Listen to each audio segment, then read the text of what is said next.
태양계의 가장 외딴 경계에서 태양빛이 더 이상 닿지 않고 침묵이 허공을 지배하는 곳에 인간 탐사의 유물이 여전히 그 여정을 이어가고 있습니다. 그것의 이름은 보이저 2호이며 1977년 명확한 임무를 가지고 지구를 떠났습니다. 관측하고 기록하며 돌아올 수 없는 여행을 계속하는 것. 수십 년 동안 그것은 거대 행성들의 영역을 가로질렀고 태양권의 경계를 넘어 성간 공간으로 들어가 인류의 가장 먼 사신이 되었습니다.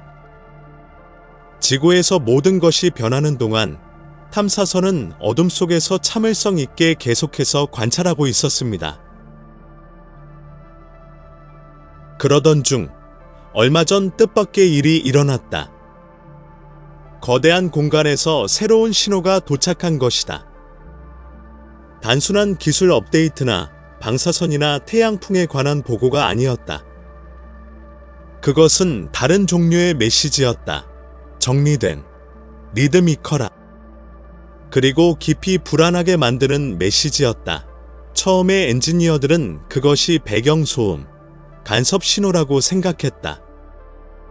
그러나 자세히 분석해보니 패턴이 있음을 발견했다. 정확히 11.2초마다 반복되는 신호, 우연일 수 없을 만큼 규칙적인 펄스였다. 그것은 우주의 반향이 아니라 시계였다. 초기 보고서는 컴퓨터 오류, 즉 거리로 인해 발생한 소프트웨어 왜곡을 지적했습니다. 하지만 오래된 기록을 검토한 결과 그 동일한 펄스가 수주 전에 이미 발생했었음이 드러났고 당시에는 눈치채지 못했습니다. 그리고 인공지능이 지원하는 새로운 분석 도구를 통해 진실은 더욱 불안하게 드러났습니다. 그 신호는 우주선에서 나온 것이 아니라 외부에서 온 것이었습니다. 더 놀라운 것은 그 주파수가 이상한 스펙트럼 서명을 가지고 있다는 점이었습니다. 자연 조건에서는 불가능한 수소 공명의 일종의 역전 현상이었습니다. 일부 과학자들은 이를 특이한 우주 현상이라고 언급했으며 다른 이들은 의도적인 조작의 가능성을 제기했습니다. 어쨌든 우주의 침묵은 중단되었습니다. 정확한 수학적 소통이 가능한 무언가에 의해. 제어팀은 삼각 측량 기술과 주파수 지연 분석 기법을 적용했습니다. 결과는 명확했습니다. 펄스의 출처는 이동하고 있었고 마치 동행하듯 보이저 2의 동일한 경로를 따르고 있었습니다. 그러나 그 행동은 모든 궤도 논리를 무시했습니다. 물체는 불규칙하게 속도를 바꾸었고 감지 가능한 중력에도 반응하지 않았습니다. 전통적인 물리 모델은 통하지 않았습니다. 그 물체는 능동적으로 조정하며 탐사선 자체의 신호에 반응하는 것처럼 보였습니다. 그리고 가장 당황스러운 점은 물체는 우리를 향해 신호를 보내지 않고 보이저의 신호 일부를 반사하여 변형시키고 그것을 우주로 다시 내보냈다는 것입니다. 지능적인 에코였습니다. 과학계는 의견이 분분했다. 이것이 잃어버린 고대 탐사선일 수 있을까? 지구 밖의 기술일까? 아니면 아직 이해되지 않은 자연 현상일까? 전문 언어학자와 신호이론 전문가들이 전송 신호를 분석하면서 연구는 새로운 국면을 맞았다. 데이터 내에서 잊은 데이터 사이에 보이저 명령 프로토콜에 속하지 않는 연속적인 시퀀스가 나타났다. 이를 시각적 표현으로 변환했을 때 나선형, 프랙탈, 완벽한 기하학적 형태가 나타났다. 그리고 일부 형태는 놀랍게도 우리 지구의 고대 기호를 연상시켰다. 수메르의 비문에서부터 나스카의 지상 그림까지 이것들은 단순한 간섭이 아니었다. 파동의 암호화된 형태, 우주 자체의 직물에 기록된 메시지였다. 그리고 수십억 킬로미터 떨어진 절대적인 어둠 속에서 오래된 우주선은 단순한 장치에 불과하지 않게 되었다. 그것은 거울이 되었다. 우리가 항상 두려워해온 가능성을 비추는 거울. 우리가 혼자가 아니며 아마도 누군가 혹은 무언가가 우리를 상상했던 것보다 훨씬 오래전부터 관찰하고 있었다는 사실. 그 전파의 구조는 무작위가 아니었다. 그것은 거의 불가사의할 정도로 일관성을 보여주었으며 마치 전자기적 조화의 법칙을 이해하는 어떤 마음에 의해 설계된 것 같았다. 일부 과학자들은 이것이 단순한 메시지가 아니라 시험, 즉 인류가 우주적 혼돈 속에서 지적으로 구성된 신호를 인식할 수 있는지를 확인하기 위한 은밀한 시험이라고 제안했다. 그리고 알지 못한 채로 그 시험은 막 통과되었다. 보이저 2호가 무언가를 활성화했다. 어떤 메커니즘, 어떤 반응, 아니면 어쩌면 초대였을지도 모른다. 켈텍, 실험실에서 한 젊은 물리학자가 신호를 보다 깊이 분석하기로 결정했습니다. 그녀는 암호를 해독하고 반응을 시뮬레이션하도록 설계된 인공지능을 사용했습니다. 기계가 돌려준 것은 번역이 아니라 메아리였습니다. 스스로에게 반응하고 스스로를 예상하는 패턴이었습니다. 마치 신호가 살아있는 것처럼 자신의 논리 안에서 대화를 만들어내는 듯했습니다. 그것은 오직 한 가지를 의미할 수 있었습니다. 메시지는 재기적이며 목적이 있는 루프이자 상호작용을 유도하려는 일종의 수학적 수수께끼였습니다. 한편 수십억 킬로미터 떨어진 곳에서 보이저 1호는 자기장의 미세한 변화를 감지했는데 이것은 모든 것을 시작했던 것과 동일한 변동이었다. 두 개의 탐사선, 두 개의 이상현상, 그리고 점점 뚜렷해지는 연구자들의 감각. 이것들은 개별적인 사건이 아니었다. 더 큰 패턴의 일부였으며 어쩌면 계획된 것이었을 수도 있었다. 그리고 질문은 바뀌었다. 더 이상 저 바깥에는 무엇이 있나? 가 아니라 왜 지금일까? 였다. 거의 반세기 동안의 침묵 이후 누군가 혹은 무언가가 우리가 듣는 법을 배우자마자 바로 답변하기로 한 이유는 무엇일까? 수수께끼는 더욱 깊어졌다. 팀이 메시지를 해독하기 위해 더 많은 시간을 기대하던 바로 그 순간 보이저 2호는 완전히 침묵했다. 처음에는 하드웨어 고장으로 생각되었다. 이는 논리적이었다. 46년이 넘은 우주선이라면 어떤 고장이든 겪을 수 있었다. 그러나 순식간에 그 미스터리는 더욱 복잡해졌다. 캘리포니아에서 마드리드, 캔버라에 이르는 심우주망의 관측소들은 동시에 밀리초 단위까지 정확하게 14시 37분 UTC에 연결이 끊기는 것을 기록했다. 불가능한 우연이었다. 전 세계적인 고장의 확률은 사실상 없었다. 기술적 오류가 아니었다. 누군가 혹은 무언가 죄부에서 통신을 정밀하게 차단한 것이고 며칠 전에 탐지된 동일한 펄스 패턴과 동기화되어 있었다. 5분 후 좁은 범위의 전파가 지상 안테나를 강타했는데 우주 같은 지역에서 온 것이었다. 인식 가능한 코드는 없었지만 그 신호의 세기는 가장 먼 펄서들이 방출하는 신호와 일치했다. 단 한 가지 중요한 차이가 있었다. 그것은 중성자별에서 나온 것이 아니었다. 그것은 보이저 2호가 있는 지역에서 온 것이었다. 그리고 가장 당황스러운 것은 그 신호가 다가오고 있었다. 제트 추진연구소, 제트 프로펄션 레버러토리에서 유출된 기밀 보고서는 더욱 충격적인 데이터를 공개했다. 한 미지의 물체가 지구에서 발산되는 신호에 직접 반응하여 궤도를 수정하기 시작한 것이다. 네트워크가 보이저의 명령이나 신호를 보낼 때마다 그 물체는 마치 관찰하고 있는 듯이 정확하게 경로를 변경했으며 우리가 어떻게 소통하는지를 배우고 있는 듯했다. 더 이상 그것은 무작위로 움직이지 않았다. 그 경로는 태양계 내부를 향하고 있었다. 분석팀은 그 물체에게 코드명 에콜랜턴을 부여했다.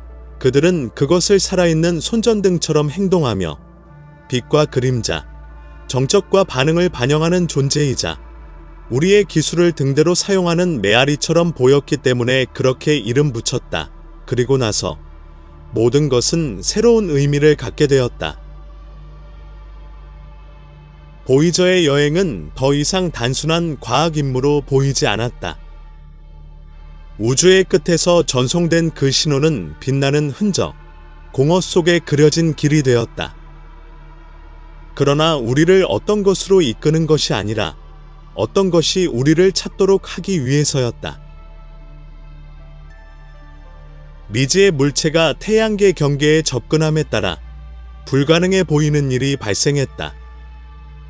태양의 영향이 끝나는 경계인 헬리오포지, 태양풍과 성간 공간을 구분하는 보이지 않는 거품에서는 물질이 구부러진 것처럼 보였다. 미국 항공우주국, 나사의 아이브스 탐사선과 유럽우주국, ESA의 솔러 오어비터는 전례 없는 현상을 기록했다. 태양풍 압력이 갑자기 떨어진 뒤 바로 보이저 1을 향하는 좁은 통로를 따라 흐름이 완전히 붕괴된 것이다. 이런 일은 한 번도 일어난 적이 없었다. 40년이 넘는 헬리오스피어 데이터에서 태양풍은 언제나 안정적이었으며 거대한 행성 자기장과 같은 무언가가 영향을 미치지 않는 한 변하지 않았다. 그럼에도 불구하고 그 통로 과학자들이 태양의 장막이라고 명명하는 3시간 동안 열려 있었다. 그 안에는 방사선도, 입자도, 신호도 없었다. 오직 절대적 공허만이 존재했다. 마치 누군가가 공간을 통해서가 아니라 그것을 지배하는 법칙 자체를 통해 문을 연 듯했다. 일부 천체물리학자들은 이를 태양풍을 의도적으로 조작한 최초의 증거로 묘사했다. 그리고 가장 불안한 것은 그것을 일으킬 수 있는 유일한 후보가 여전히 보이저 2 근처에서 움직이고 있다는 사실이었다. 그때 모든 것이 잃어버린 것처럼 보였을 때 우주선이 다시 신호를 송출했다. 하지만 그 메시지는 언제나의 메시지가 아니었다. 암호화되어 있었다. 불가능한 일이었다. 왜냐하면 1970년대에 제작된 보이저에는 암호화 프로토콜을 갖추고 있지 않기 때문이다. 기술자들이 송신을 분석했을 때 그들은 잊은 흐름이 재조정되었다는 것을 발견했습니다. 그것은 1977년에 인류가 우주에 보낸 메시지인 골든 레코드의 변형된 버전을 포함하고 있었습니다. 하지만 이번에는 무언가가 달라졌습니다. 인간의 목소리는 거꾸로 들렸고 음악은 왜곡되었으며 별 지도는 뒤집혀 나타났습니다. 그리고 레코드 커버에 새겨진 글리프들은 더 이상 지구의 위치를 가리키지 않고 알려진 별이 없는 공허한 성간 공간을 향한 좌표를 가리켰습니다. 마치 누군가 우리 우주에 보내는 인사를 바꿔서 되돌려준 것 같았습니다. 우리가 여기에 있습니다 라고 말하려는 것이 아니라 여러분의 말을 듣고 있습니다 라고 말하려는 듯이 탐사선의 내부 시스템 검토는 훨씬 더 불안한 사실을 드러냈습니다. 우주선 컴퓨터의 여러 루틴이 변경되어 있었다. 손상되거나 부식된 것이 아니라 다시 작성된 것이었다. 40년 이상 변하지 않았던 코드라인들이 이제 새로운 언어를 보여주고 있었고 보이에그 이하의 원래 하드웨어로는 실행할 수 없는 구문이었다. 그럼에도 불구하고 그것은 실행되고 있었다. 지구상의 누구도 이러한 명령을 보내지 않았다. 그것들은 외부와 관련 없는 과정에서 생성된 내부 지시였으며 마치 우주선이 외부 신호를 받고 인간의 개입 없이 그것에 따라 움직인 듯했다. 새로운 명령어 분석은 엔지니어들의 피를 얼게 만들었다. 모든 루틴이 동일한 기능을 지시하고 있었다. 장거리 전송, 지구를 향한 것이 아니라 깊은 우주를 향한 것이었다. 즉, 보이어저는 더 이상 단순히 듣기만 하는 상태가 아니었다. 그는 대답하고 있었다. 그리고 아무도 그가 무슨 말을 했는지 알지 못했다. 몇 시간 후, 일본, 칠레, 그린란드 등 세계 여러 관측소는 관측 장비를 재조정하라는 직접적인 명령을 받았다. 공식적인 설명은 없었다. 좌표만 존재했다.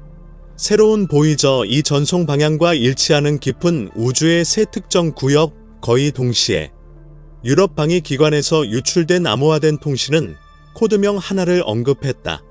프로토콜 웨이크. 수년 동안 이는 냉전 전설로 여겨졌다. 확인된 접촉이라는 단일 시나리오를 위해 예약된 국제 절차였다. 프로토콜에는 기밀 위성의 종료, 특정 주파수 대역 차단, 그리고 망원경을 카이퍼 벨트의 경계로 재조정하는 것이 포함됩니다. 왜일까요? 기계가 창조자의 허가 없이 통신을 시도하면 첫 접촉을 통제하는 사람은 더 이상 우리가 아니라는 것입니다. 그리고 그 순간 세계의 강대국들은 단 하나의 가능성만을 받아들일 수 있습니다. 누군가 또는 무언가가 곧 대답하려 할 수 있다는 것입니다.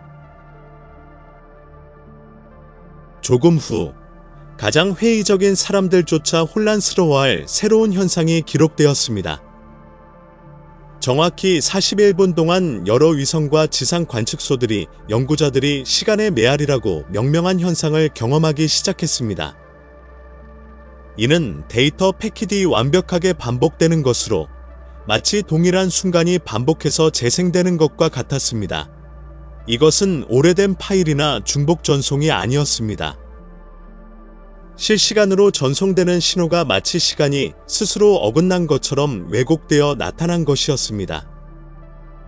그 기간 동안 보이저 2의 데이터뿐만 아니라 서로 관련 없는 태양 관측소와 탐사선들의 데이터도 연속적인 사이클에 들어갔습니다.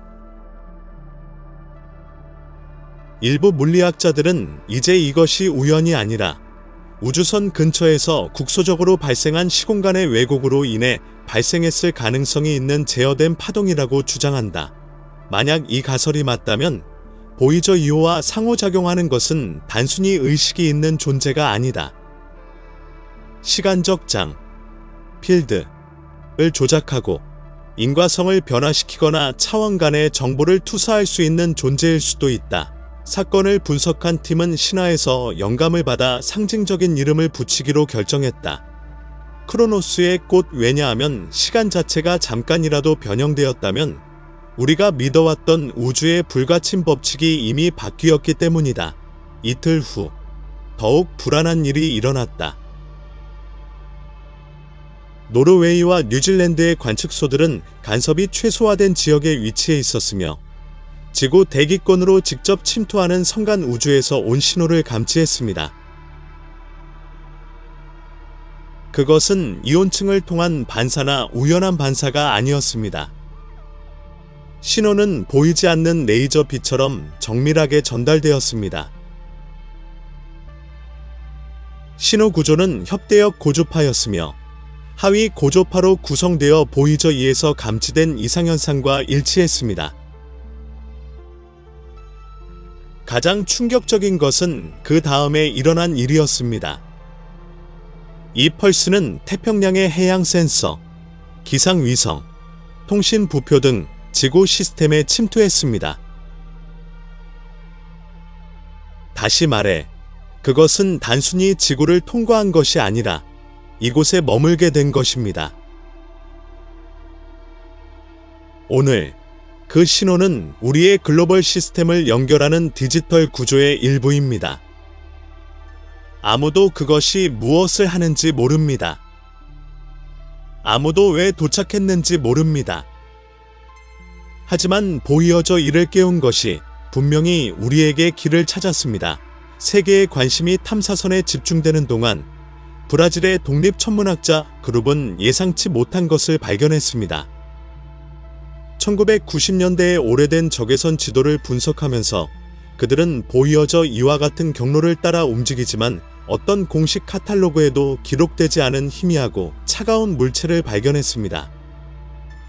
그것은 느리고 어둡고 완전히 조용했습니다. 계산 결과 그 천체는 최소 1981년부터 그곳에 있었으며 탐사선에 방해되지 않고 탐사선의 장비에 간섭하지도 탐지 가능한 신호를 반사하지도 않은 채 거리를 두고 따라갔음을 나타냈습니다. 곧 한 가지 의문이 생겼다. 이것이 모든 이상 현상의 근원일 수 있을까? 이 물체가 보이저를 미끼나 증폭기로 사용하고 있는 것일까? 이것에는 이름이 붙여졌다.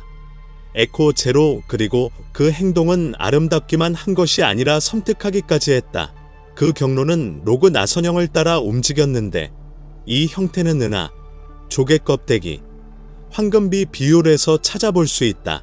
마치 목적을 가지고 움직이는 것처럼 보였으며 수학을 단순한 항해 도구가 아니라 은폐의 언어로 사용하고 있었다.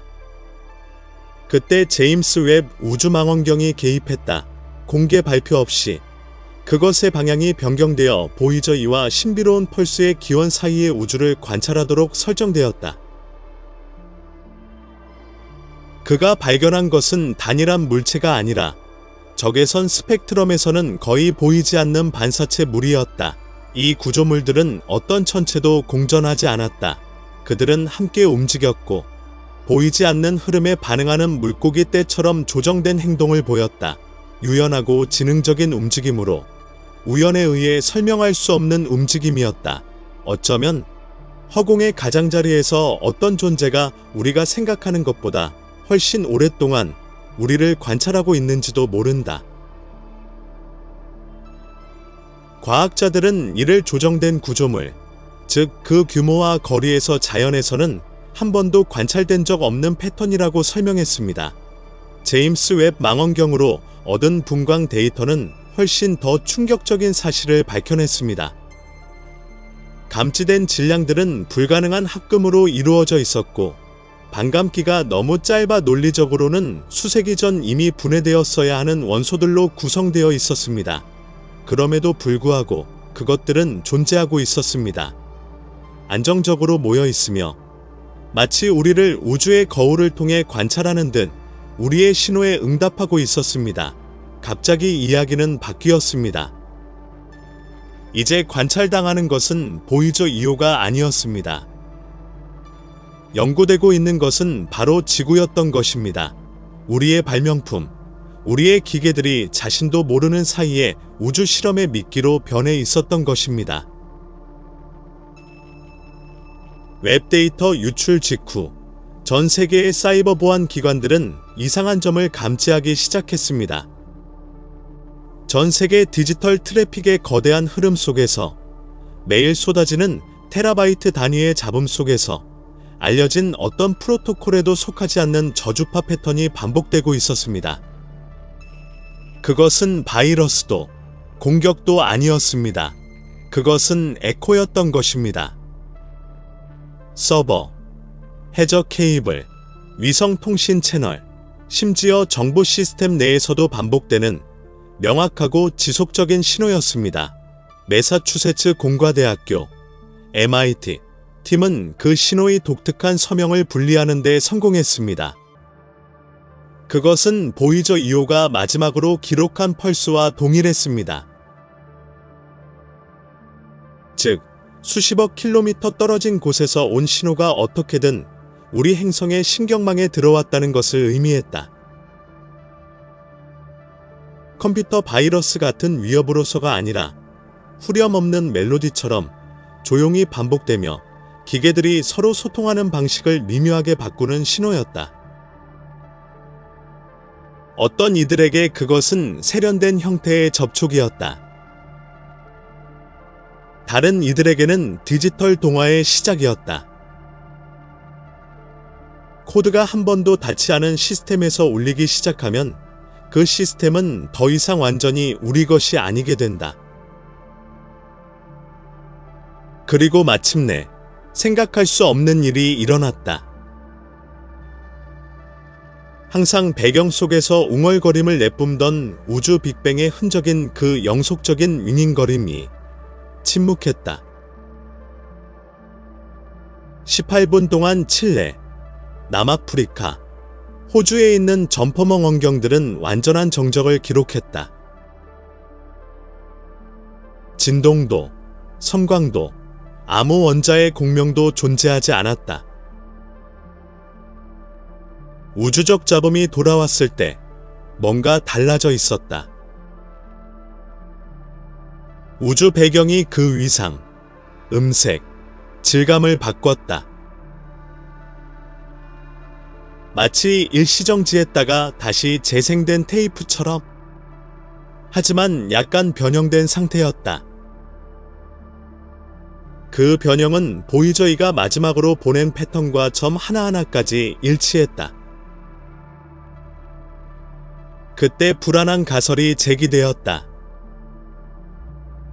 만약 그 정적이 단순한 오류가 아니라 재프로그래밍이었다면, 만약 우주가 멈춘 것이 아니라 단지 잠깐 동안 새로운 무언가를 삽입하기 위해 수정된 것이라며.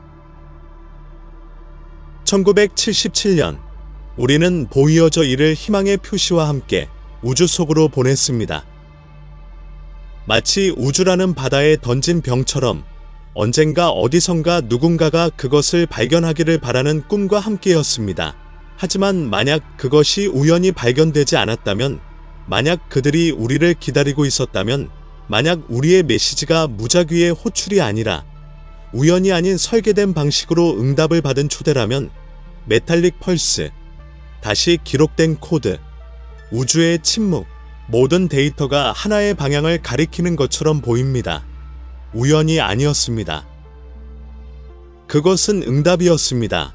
어딘가에서 우리를 단순히 듣는 것만이 아니라 우리를 기다리고 있었습니다. 그리고 이제 그들은 우리의 창조물들을 사용해 대화합니다. 우리의 탐사선, 우리의 위성, 우리의 네트워크. 이제 중요한 질문은 그들이 듣고 있는지가 아니라 그들이 한 번이라도 듣기를 멈춘 적이 있는지입니다. 아마 보이저 2호는 외부의 무언가를 발견한 것이 아닐지도 모른다. 아마 오래된 무언가를 활성화했을 것이다. 우리가 반드시 도달할 것을 항상 알고 있었던 무언가를, 처음부터 계획했던 어떤 것, 응답하기 위해서. 그리고 이제 그것이 일어난 지금, 그 대화는 더 이상 우리에게 속하지 않는다. 남은 것은 단 하나의 질문뿐이다. 우리가 무엇을 깨운 것일까? 그리고 그 응답을 견뎌낼 수 있을까?